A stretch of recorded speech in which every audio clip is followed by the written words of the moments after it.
les poissons et le cormoran de la fontaine.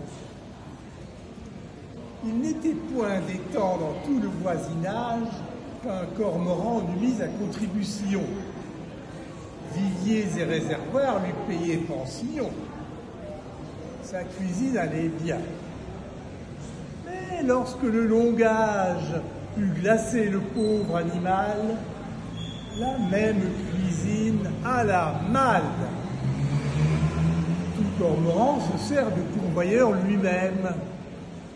Le nôtre, un peu trop vieux pour voir au fond des eaux, n'ayant ni filet, ni réseau, souffrait d'une disette extrême.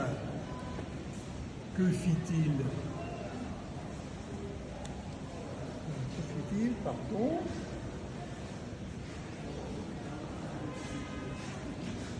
Le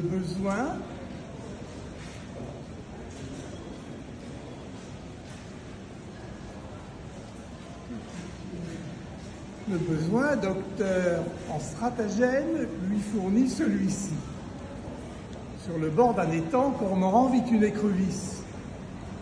Ma commère, dit-il, allez tout à l'instant porter un avis important à ce peuple. Il faut qu'il périsse. Le maître de ce lieu dans 8 jours péchera. L'écrevisse s'en va compter le cas. Grande est l'émeute. On court, on s'assemble, on députe à l'oiseau. D'où vous vient cet avis? En êtes-vous certain?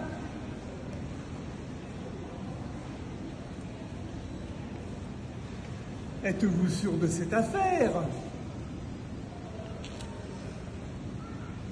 Y savez-vous remède? Et qu'est-il bon de faire? Changer de lieu, dit-il. Comment le ferons-nous? N'en soyez point en soin. Je vous porterai tous, l'un après l'autre, en ma retraite. Nul que Dieu seul et moi n'en connaît les chemins. Il ne demeure plus secrète. Un vivier que nature y creusa de ses mains sauvera votre République. On le crut.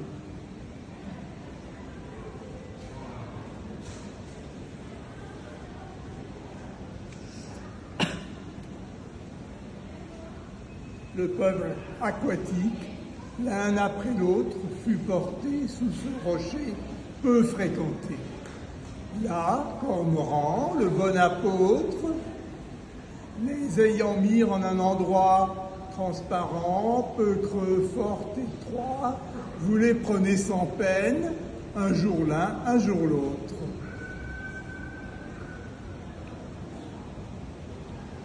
Il leur apprit à leurs dépens qu'il ne faut jamais avoir de confiance en ceux qui sont des mangeurs de gens.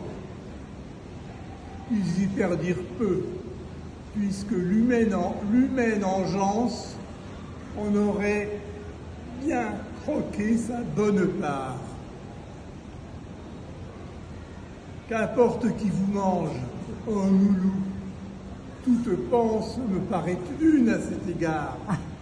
Un jour plus tôt, un jour plus tard, il n'est pas grande différence. Voilà. Bravo.